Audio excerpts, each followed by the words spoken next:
તરફ આણંદના ઉમરેઠનગરમાં રખડતા ઢોર તોફાને ચડ્યા। જાગનાથ મહાદેવ વિસ્તારમાં એક આખલો બે ગાયો તોફાને ચડી। રખડતા પશુઓના તોફાનથી ઉમરેઠના એડવોકેટ પરિવાર સાથે માર્ગ ઉપર જ એક્ટિવા મૂકીને દોડ્યા।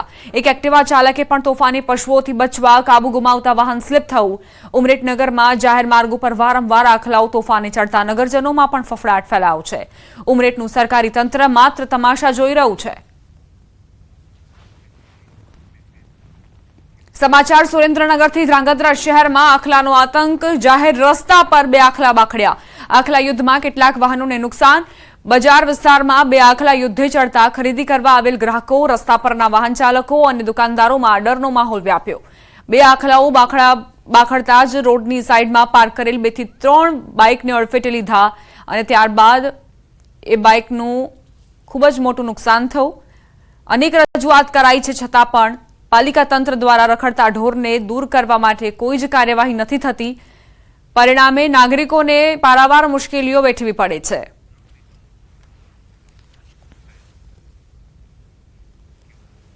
राज्यमां कई रीते रखड़तो आतंक जोवा मळ्यो छे, आ 3 दृश्यो तेनो पुरावो आपी रह्या छे।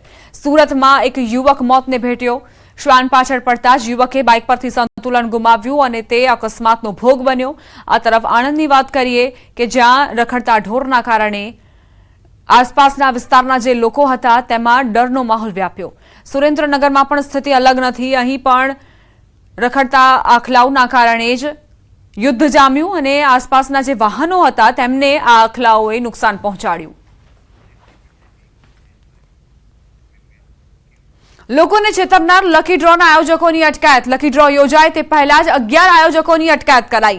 પાટણના હારીજમાં લકી ડ્રો યોજાવાનો હતો। લકી ડ્રો પહેલા એલસીબી પોલીસની કાર્યવાહી। 11 આયોજકો સામે ફરિયાદ નોંધાઈ। 399ની કૂપનમાં 5001 ઇનામો રાખ્યા હતા, જેમાં મોંઘી કાર, ટ્રેક્ટર અને બાઇક સહિતના ઇનામો હતા।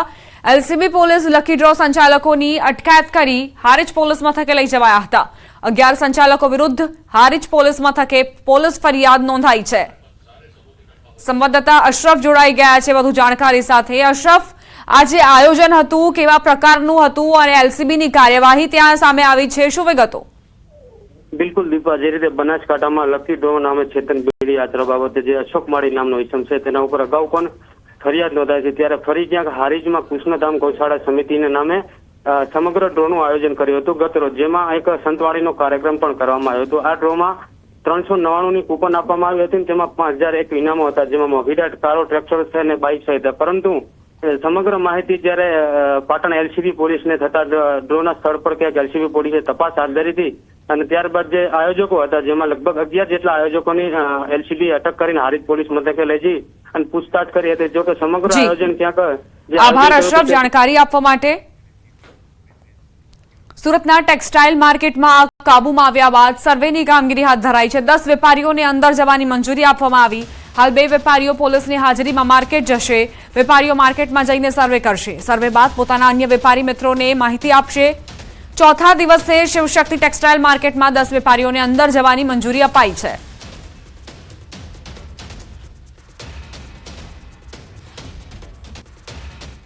સુરતમાં શિવશક્તિ ટેક્સટાઇલ માર્કેટમાં લાગેલી ભીષણ આગ પર કાબુ મેળવવામાં ફાયર જવાનોનો મોટો સિંહ ફાળો રહ્યો। ફાયરના જવાનોએ પોતાના જીવ જોખમમાં મૂકી ભીષણ આગ પર કાબુ મેળવ્યો હતો, જ્યારે ફાયર ઓફિસરે કહ્યું કે આગ એટલી વિકરાળ હતી કે સ્મોકના કારણે કાબુ મેળવવો પણ મુશ્કેલ બન્યો હતો। 1800 થી 2000 સેલ્સિયસ ડિગ્રી વચ્ચે આગ ઓલવવાની કામગીરી કરાઈ। ટોપ ફ્લોર પર હવાનું જોર વધુ હતું, જેના કારણે હીટ વધારે પકડાઈ હતી। ફાયર જવાનો પણ ઇજાગ્રસ્ત થયા હતા। હાલ હજુ કેટલો સામાન બળીને ખાખ થયો છે તે તમામ અંગે તપાસ કરાઈ રહી છે। શિવ માર્કેટના એસોસિએશન છે, એમના માણસો અને પોલીસ ડિપાર્ટમેન્ટ, ફાયર ડિપાર્ટમેન્ટ અને એફએસએલની ટીમો હાલમાં માર્કેટની અંદર કઈ દુકાન બળી જવા પામેલ છે અને કઈ બચી જવા પામેલ છે તેનો સર્વે હાલમાં કરી રહ્યા છે। અને એમાં કમસે કમ વેપારીને કહી શકાય કે ભાઈ તમારી દુકાન બળી ગઈ છે, તમારી બચી ગઈ છે, એટલે કમસે કમ વેપારીઓ જે હમણાં એક સવાલ ઉઠાવે છે કે અમારી દુકાનોનું શું પોઝિશન છે એ જાણવા માટે ઉચ્ચ અધિકારીઓએ છે ડિસિઝન લઈને હાલમાં 4 ટીમ ભેગી થઈ અને સર્વેની કામગીરી ચાલે છે। સુરતના ખજોદમાં સરકારી જમીન પરના ગેરકાયદે ઝીંગા તળાવ તોડાયા। સુરત કલેક્ટરના આદેશથી કાર્યવાહી। 1 લાખ ચોરસ મીટર જગ્યા ખુલ્લી કરાવાઈ। મજૂરા મામલતદારે ખજોદમાં સરકારી જમીનો પર તાણી દીધેલા 7 ઝીંગા તળાવનું ડિમોલેશન કર્યું. 1 લાખ ચોરસ મીટરથી વધુ જગ્યા ખુલ્લી કરાવવામાં આવી છે. આગામી દિવસોમાં ડુમ્મસ સુધી કાર્યવાહી કરવામાં આવશે. રાજ્યમાં હાઈવે પર આવેલી હોટેલોમાં તપાસ તેજ. હાઈવે પર આવેલી 183 હોટેલો પર કાર્યવાહી. તોલમાપ વિભાગના રાજ્યવ્યાપી દરોડા દરમિયાન 4.63 લાખની કિંમતનો દંડ કરાયો. પાટણ જિલ્લાની 5 હોટેલ પર દરોડા પાડવામાં આવ્યા. કાયદા અને જોગવાઈનું પાલન ન કરતા આ હોટેલ સામે કાર્યવાહી. દંડ ફટકારવામાં આવ્યો છે. Radhe Rajwadi restaurant, the grand Riveta hotel Rajasthan તેમજ અંબર હોટેલ વારાહી અને રાધનપુરની તુલસી હોટેલ સામે કાર્યવાહી. પંચમહાલના હાલોલ ડિવિઝન અંતર્ગત આવતા 6 પોલીસ મથકમાં 3.37 કરોડના વિદેશી દારૂના જથ્થાનો નાશ કરાયો. વર્ષ 2024 દરમિયાન વિવિધ પોલીસ મથકોમાં પ્રોહિબિશનના કુલ 291 કેસ કરવામાં આવ્યા હતા. કોર્ટની મંજૂરી બાદ ડીવાયએસપી પ્રાંત અધિકારીની ઉપસ્થિતિમાં વિદેશી દારૂના જથ્થાનો નાશ કરાયો. કેસોની કુલ 2,94,435 બોટલો, એની કિંમત 3,37,63,6203નો મુદ્દામાલનો નાશ આજરોજ એસડીએમ સાહેબશ્રી નશાબંધીના અધિકારીશ્રી અને પંચો રૂપિયામાં નાશ કરવામાં આવ્યો. આ સાથે જ બુલેટિનમાં અત્યારે બસ આટલું જ. વધુ અપડેટ્સ માટે આપ જોતા રહો ન્યૂઝ 18 ગુજરાતી.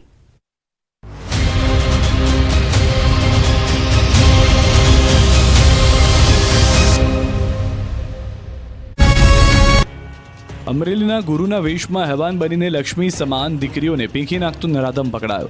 નરાધમ શિક્ષકે ધોરણ 4માં અભ્યાસ કરતી 9 વર્ષની 2 બાળકીઓને હવસનો શિકાર બનાવી વારંવાર દુષ્કર્મનો ભોગ બનેલી દીકરીએ ઘરે વાત કરતા દીકરીના પિતાએ શાળામાં છુપાઈને અડપલા કરતા શિક્ષકને રંગે હાથે ઝડપીને પોલીસને સોંપ્યો છે. આ ઘટનામાં દીકરીના પિતાએ એવો આક્ષેપ કર્યો છે કે નરાધમ શિક્ષક બાળકીઓની ઉધરસ દવાના બહાને દારૂ પીવડાવતો. અમરેલી તાલુકા પોલીસ મથકે નોંધાયેલી ફરિયાદ મુજબ અમરેલીના ભારતનગરની શાળામાં ફરજ બજાવતો શિક્ષક મહેન્દ્ર કાબટિયા ધોરણ 4માં ભણતી 9 વર્ષની 2 બાળકી પર છેલ્લા કેટલાક સમયથી દુષ્કર્મ ગુજારતો હતો.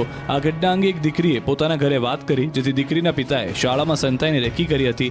આ દરમિયાન પિતાએ શિક્ષક મહેન્દ્ર કાબટિયાને શાળાની ઓફિસમાં પોતાની દીકરી સાથે અડપલા કરતા રંગે હાથે ઝડપી લીધો હતો અને તુરંત ગ્રામજનો અને પોલીસને જાણ કરી હતી.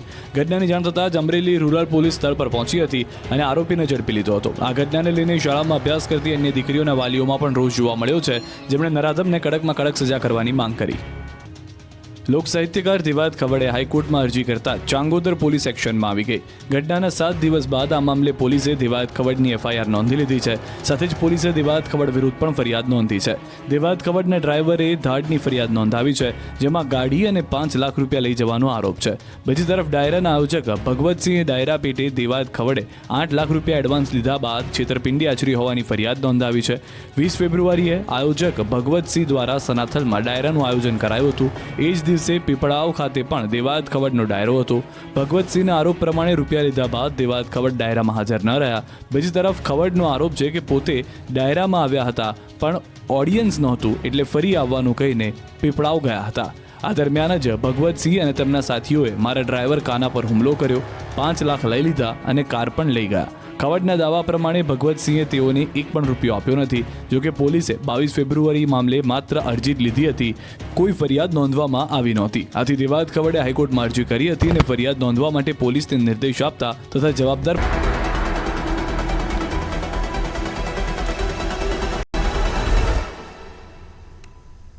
तिरुपति एडिबल ऑयल्स, हेल्दी वाली हैप्पीनेस. પોરબંદરની ભાવસિંહજી જનરલ હોસ્પિટલમાં વિસ્ફોટ. ઓપરેશન થિયેટરમાં મશીનમાં બ્લાસ્ટથી એકને ઈજા. પાટણના હારીજમાં ડ્રો પહેલા જ આયોજકોની અટકાયત. 399ની કૂપનમાં 5001 ઇનામો રાખ્યા હતા. બદ્રીનાથમાં દુર્ઘટનામાં 57 મજૂરોમાંથી 47નું રેસ્ક્યુ. સીએમ પુષ્કર ધામીએ કર્યું નિરીક્ષણ.